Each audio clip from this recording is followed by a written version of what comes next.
Welcome to the Project Endure podcast, the place where we talk about life, endurance, persistence, perspective, and so much more.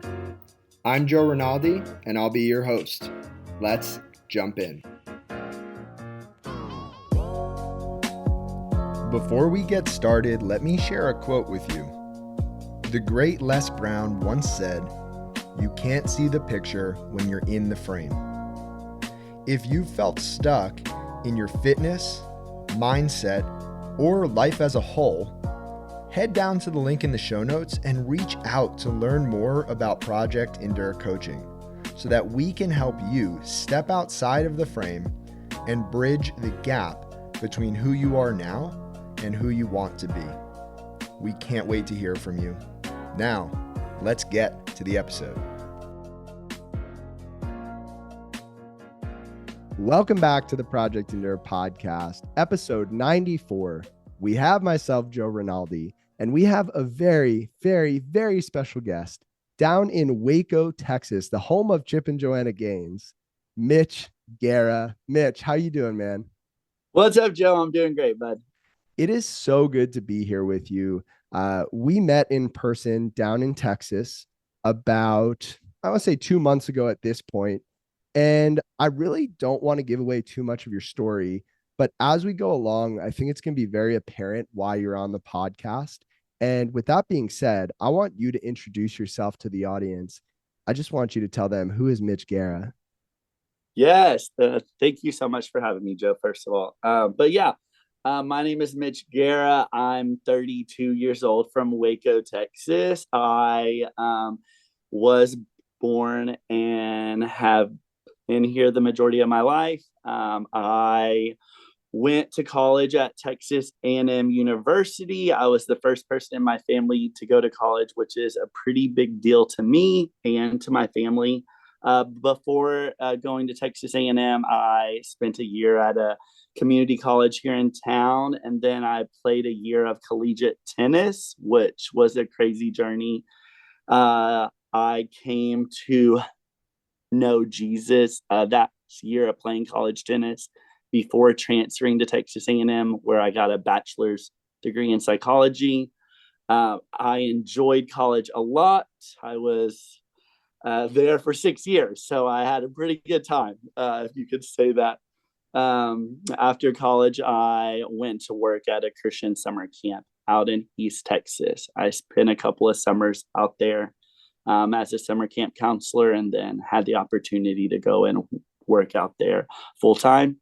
The thing that makes me unique is I am a person who stutters, and stuttering is a communication disorder where there's a disruption in the flow of speech. So fortunately, I haven't stuttered too bad yet, but I'm sure it'll come in at some point. The thing that impressed me about you when we met in person is that I did not know you struggled with stuttering, and you did not come right out and tell me that. You struggled through the stutters in our conversation and just let me feel it, let me be there. And I put myself in your shoes in that moment, and I thought, oh my goodness, if I stuttered, I would feel compelled to wear a shirt that just told other people, please be patient with me, I stutter. And I'm curious for you, when did this first start? Has this been your whole life? And have you ever felt like that? Yes. So I started stuttering in when I was 6 or so.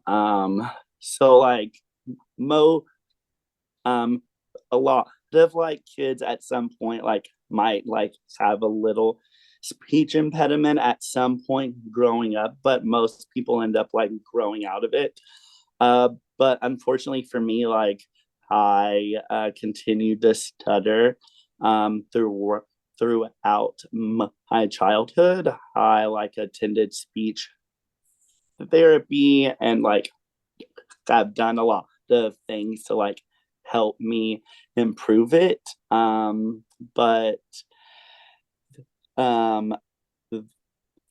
in a bunch of moments, it is incredibly challenging. I still get really stuck in some moments, but yeah, like I have stuttered my whole life. There are moments that are really challenging and others that are not. Um, I try and talk about it as much as I can, just to like help other people like feel more comfortable, because I like never want anyone to be uncomfortable. So when I'm teaching my students at school or whenever I'm like giving an announcement, I like always will share that, just because I don't want anybody freaking out and thinking, is he okay? Like, so yes. So I'll ask you the first question, and I'm assuming that the stutter will be the answer, but I could be wrong. What's the hardest thing that you've ever had to handle in life that you did not choose for yourself? Joe, that's a great question. And your answer is totally right. Man, like getting to grow up as a person who stutters was like definitely something I like didn't get to choose. Um, and like growing up with the speech impediment at school was incredibly hard. Like just like not feeling comfortable speaking up in class. And then obviously when you're like growing up, if there's anything that makes you unique, then like students don't always know how to handle that. So was obviously like made fun of growing up. I remember in the fourth grade, and every student had to get up in front of the fourth grade class and speak, which is like horrible for like everyone. But as a person who stutters was like literally my nightmare. And I remember like getting up on stage and literally not even saying anything. Like I like stood up there and I tried and literally nothing ended up coming out. And for the next few years, it was like really hard because everyone that I went to school with like knew. So it was definitely challenging. Um, but um, over the years, it really just helped me be a more empathetic uh, person.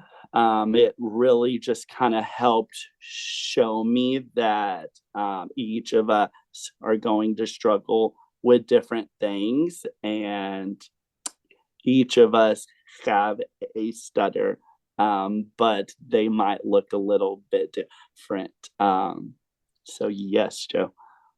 I I love that each of us have a stutter, but they each look a little bit different. There's this quote from Herman Melville that I love, and I think it takes on a whole new meaning when applied to your life. The quote goes, "A man thinks that by mouthing hard words, he understands hard things." And for you, by mouthing any words, you do understand hard things because you are quite literally embracing your stutter and you're leaning into that and you're not shying away from it. And I'm curious how you've been able to build confidence enough to not only accept an invite to be on this podcast, but courage and confidence to say, hey, I would love to be on this podcast when the medium of what we're doing is essentially what used to be your biggest fear. Yes. Yeah. Um, for me, I think when I was in middle school and high school, there were a lot of moments that I really like wanted to be a lot more open and confident, and I really didn't do a good job of it. Um, and I remember when I turned 16, I went to apply at a grocery store. And I went up and tried to speak with a manager and see if they were hiring. And when I spoke with him, like I stuttered and it was hard. And he told me that they weren't hiring. And then I went outside and I spoke with a friend of mine who was with me. And I like told him that it was like really hard. And he ended up going inside and he went and spoke with that same manager and he asked him if they were hiring. And that manager literally hired him right then. Mm. And I'm not saying that he didn't hire me because I stuttered. But that moment for me was incredibly challenging. It was this moment of me realizing that, man, like me growing up and living with the speech impediment is going to be challenging. And for a couple, like, it honestly, like, sucked. Like, it hurt so much. Um, and I um, really let it have a negative like influence on me. And then after like weeks of just being very upset, I was like, Mitch, like you still have a speech impediment. Like it's not just going to go away. Like you might not be able to control how other people perceive you, but like you still have to continue to to to put yourself out there. Not only am I so inspired already, I would love to point something out and you tell me if I'm right or wrong. There was a moment there where you were trying to say a word and it almost seemed like you realized it wasn't going to happen and you just picked a different word and you said it. And Yeah. I think that's such a cool analogy for life. Like you try something, you're trying to go down this path, open this door, whatever it is, and it's not happening. Instead of sulking and sitting there and getting stuck on it further, you just figured, okay, well, there's another way around this. Let me just pick a different word. And I think that's so cool. Yeah, man. Thank you. Yeah. The other thing I would say is we do all have those stutters, and not everybody figures it out right away what their own stutter is. Sometimes it's not as obvious. And sometimes, even once we figure it out, it takes us a while to stop playing the victim card because I think the easiest thing is to just be the victim, to choose self pity. I know I did that with my eyes for a really long time. And once you get over it, it's really empowering, but the struggle doesn't go away. The struggle's still there. And you can choose to be strong despite the struggle being there, despite the stutter being there. And that is a cool opportunity to empower and inspire other people. I feel privileged to be dealing with what I'm dealing with losing my sight. And I'm curious if you feel privileged to have your stutter because other people get to watch you quite literally struggle through your stutter and find strength and confidence in it every single time that you speak.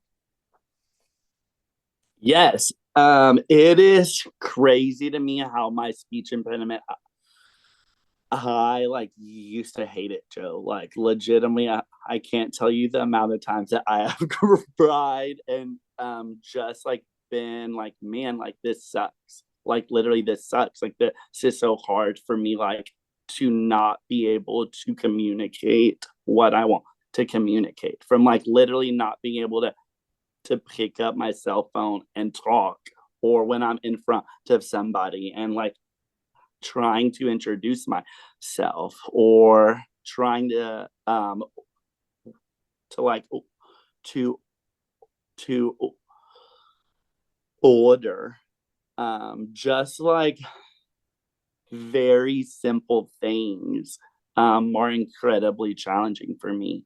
So just getting to walk through having a speech impediment and hating it to getting to like share my story every day at school with my students and say, hey, like, just because something is challenging, like, doesn't mean you quit. It doesn't mean you don't do what you're passionate about. Like, literally, I get to stand in front of 650 kids every week, and I not only get to challenge them to work through hard things, but I get to show them.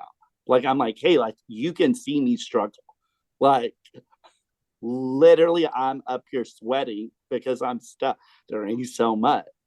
So it has been so cool to see that this thing that was really hard has now given me a very unique uh,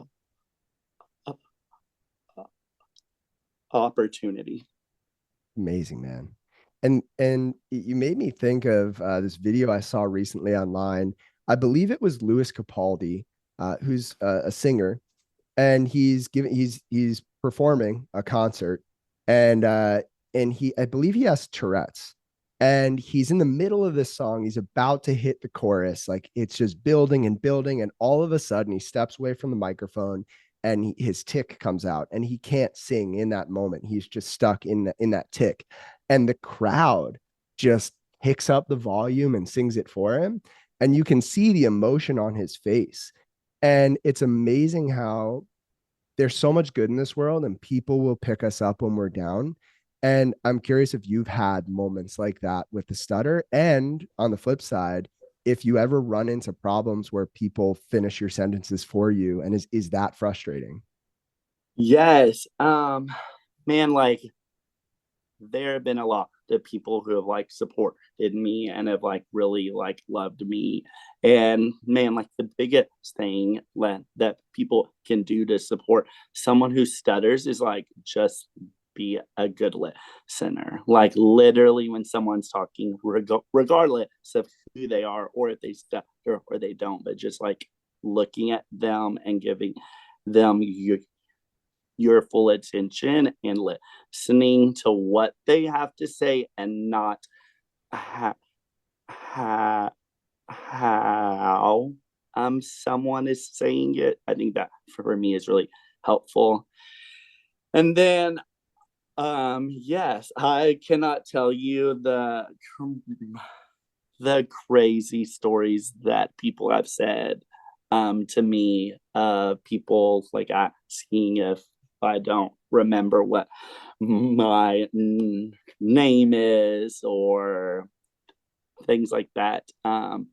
When I was in college, I worked at a restaurant called Chick-fil-A, and I worked there. And one day we were really swamped, so they had me jump onto the front counter, which is something I normally wouldn't do, but it was super crazy. And usually I'm pretty good about speaking if I know exactly what I'm gonna say and I practice it. Well, that day we had a line out the door.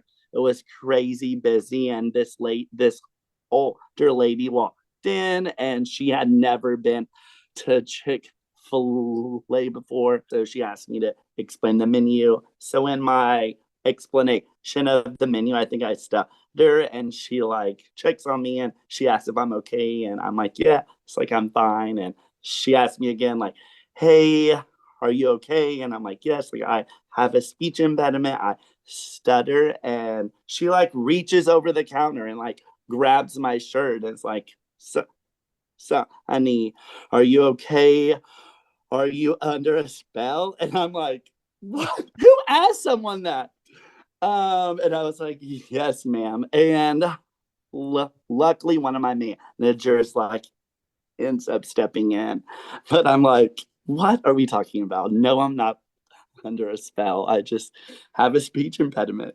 That's wild. Well, that sounds like my nightmare getting placed behind the front counter at Chick-fil-A when it's busy without a speech impediment. So, but yeah, that's a great story, Mitch. I appreciate you sharing that. And it's just really, really cool that you get to share that with your students every single day. I have no doubt that many of them are inspired. And with that being said, right, you've dealt with this for the majority of your life. You've also done some really hard things. And I know that for a fact. When you look back at your life so far, what's the hardest thing that you've ever done on purpose? And why have you chosen to do that thing? Yes. So after college, I went to work at a summer camp for 4 years. And whenever I was hired to work there, it was like a lot of public speaking, which was like, absolutely not. Like, I don't want to do this. But like, really enjoyed that opportunity. Like, I grew a lot. And whenever I left, um, when I ended up leaving that job and moving back home, it was really hard for me to find a job. I have 2 college degrees, and it was really hard.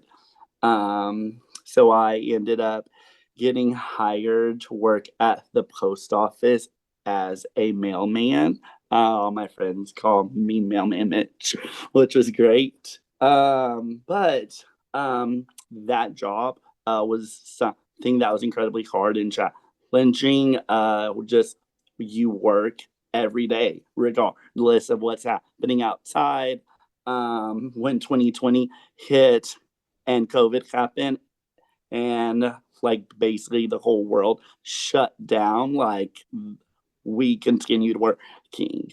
And I like love people and I love interacting with other people. And like I really didn't get to do that well at the post office. So I was really convicted that I wasn't doing enough with my story as a person who stuttered. I felt like I wasn't getting to share my story with like young people. Um, so I quit an incredibly stable job during a time when things were wild. And we didn't know if like what things looked like. So I quit an incredibly like comfortable and stable job that I hated to pursue a job in education. I accepted a part-time job at an elementary school, which means I took uh, uh,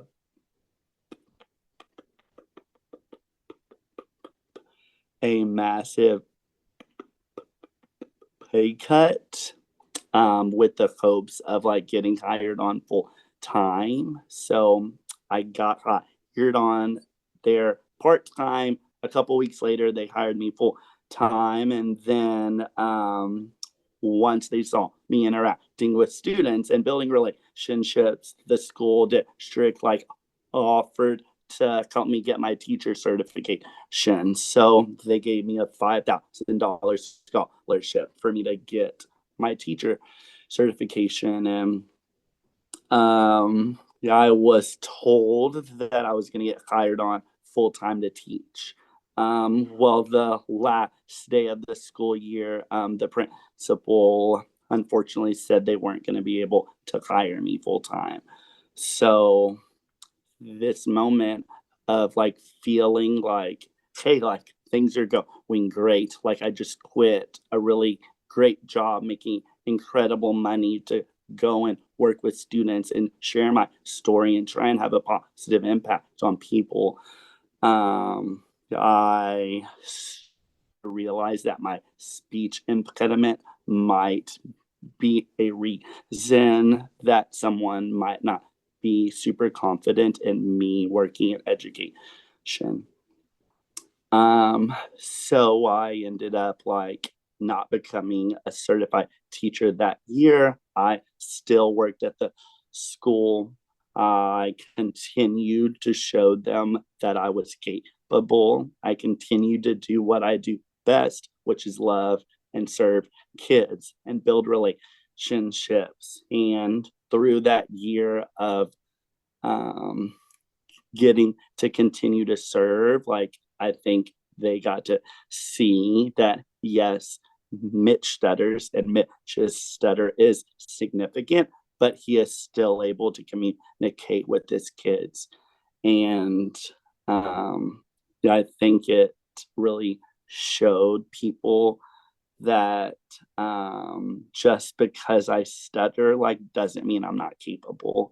And yes, like, I can still teach my students what they need to know. But more important, not more importantly, but what I get to show them too is like, hey, like, just because you struggle with a learning disability, or you have a speech impediment, or you come from a situation at home that's hard, like, doesn't mean you're not going to be able to overcome. So this year is my first year as the PE coach here at, at the school. So it has been a crazy journey to get here. I didn't know if it would actually happen, to be completely honest. But here we are.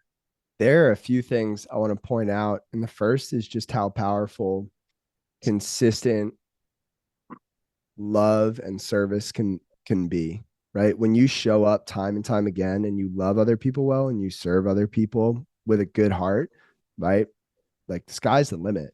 I think at the end of the day, that's really what matters most. And it's not the technical skills, it's not how you look, it's not how you sound, it's what your heart looks like, and are you able to bring that every single day to impact other people, despite the obstacles in your way. And you do that, and that's really inspiring. There's also a quote by Jan 11, who said, I used to resent obstacles along the path, thinking, if only that hadn't happened, life would be so good. Then I suddenly realized life is the obstacles. There is no underlying path. And you are embracing this obstacle. You're embracing it in the public eye. You're embracing it in every way I can imagine embracing it. And there's really no avoiding it. And I'm wondering for you, do you think that the fact that this is such an unavoidable struggle has actually helped you in overcoming it? Yes, like it is like very noticeable. Like if you have a conversation with me for a significant amount of time, like you are going to see me like work through my speech. And it has really forced me to work through it, which I'm really thankful for because it has like made me choose to do oh, oh, oh, oh, hard things. And because of me having to work through it every moment, it has made me be more resilient. Yeah. I think there's a lot that you and I have in common with the obstacles we're facing. I can't change my eyesight, and I use my eyes every single day for every single thing. You can't change your stutter. You use it every time you open your mouth, or you face it every time you open your mouth. There are other things that I struggle with. There are other things that you struggle with. There are things that everybody struggles with in life that are avoidable, that we can hide, that we can kind of, skirt our way around, that we can kind of tuck away in a corner and pretend that they don't exist. And sometimes I think those struggles are the harder struggles for me, because they're not unavoidable. I think the unavoidable struggles, they force you to face them. And that's a blessing within itself. But there are those quiet struggles that nobody else knows about. Those are the hardest ones, at least for Mm. me to address. And I'm curious, you don't have to share any of those if you don't want to, but do you have those kinds of struggles? Oh, absolutely. And like the most important thing I've like the most important thing for me is like just being at a place and learning that the only way for you to be able to grow is for you to be able to let others in with what you're struggling with, whether that is like stuff with the speech impediment, or regardless of what the struggle is, like the most powerful thing is bringing that to the light and getting to let other people like walk alongside of you and remind you of truth when you might not be able to um to uh be reminded uh, of it. I agree with that. And it leads into the next topic, which is the topic of endurance. And I say that because I think the best endurance happens in community, it happens together. And I'm curious, when you hear the word endurance, what comes to mind for you, Mitch? For me, it means like joyfully showing up every every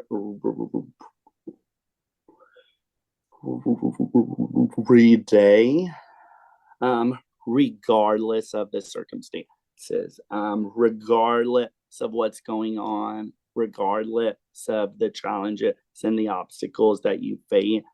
It means showing up consistently, even when you don't want to, even if you didn't do a good job of it yesterday.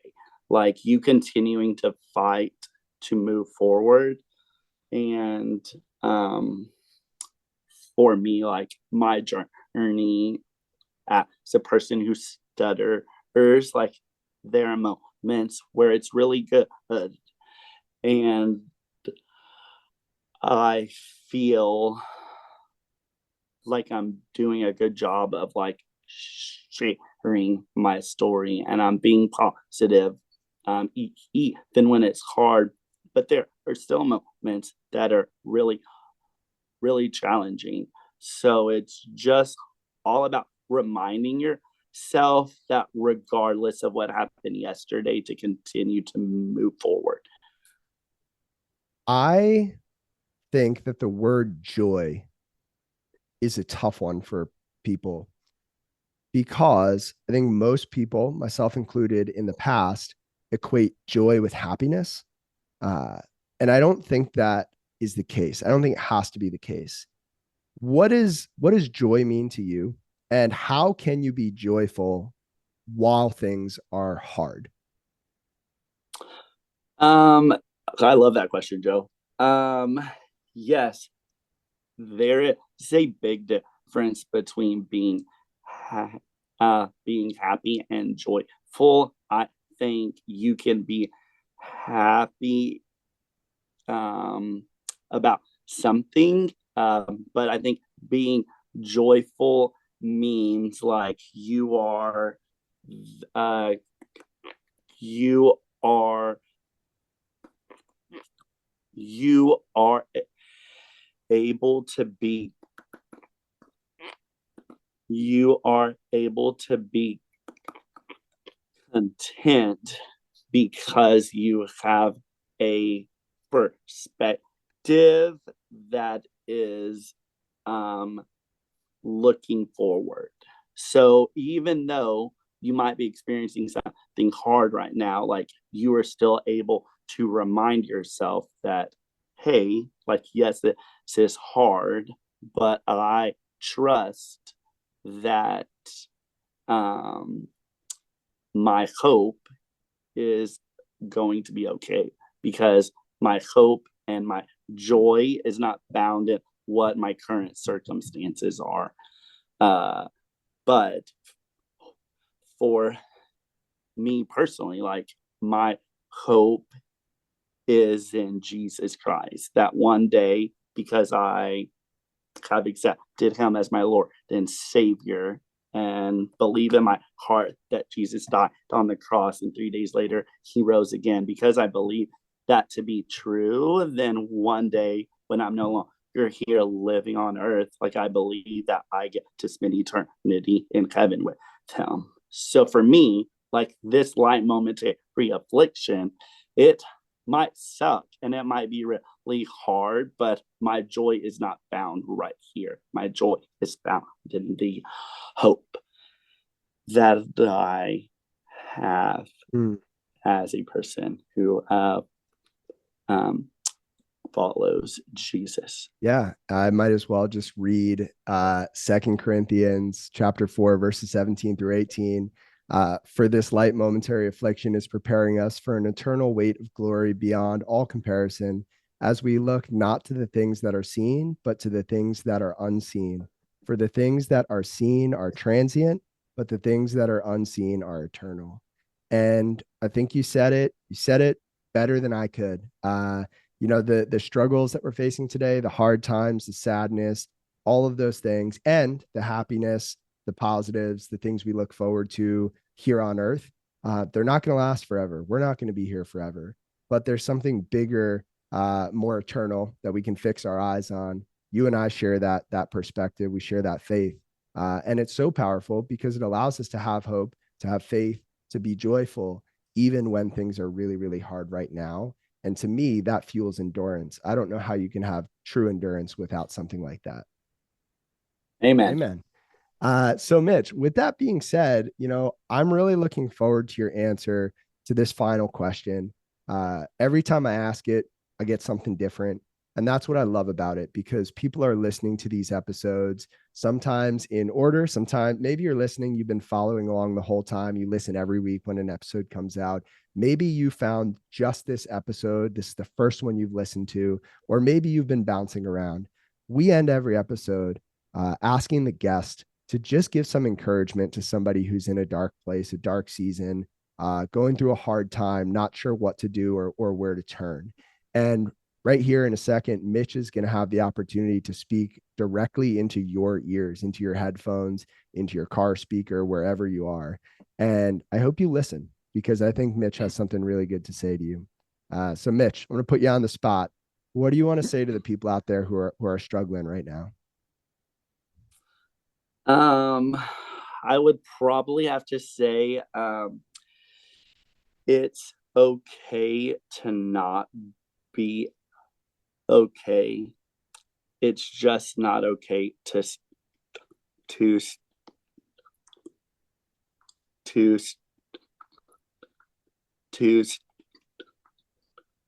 to stay there. Each of us are going to walk through something hard. Like, that is going to happen. And just reminding yourself that there are going to be moments that are good, but there are also going to be moments that might be hard. So know that that time is going to to to end. Know that there are people um, that are around you who love and support you. Know that you have people who want to support you. So for me, the best answer to this question is, like, you gotta find yourself some community. You have to find people who are going to walk alongside you, who are going to be able to encourage you and remind you of truth when you might not believe it. Um, So for me, just encouraging you guys that regardless of what you're walking through right now, to find people you can have genuine conversations with, and please like be as honest with them as you need to be, because they aren't able to support you if you aren't letting them in. So yeah. And that was beautiful, Mitch. And I honestly, you are a beautiful man. I appreciate you more than you know. And I just want to say this: there's a certain energy that certain people give off that you just don't forget. And when we met a few months back down in Texas, I still can't shake the energy that I got from that interaction. And I'm so grateful to get another dose of it tonight.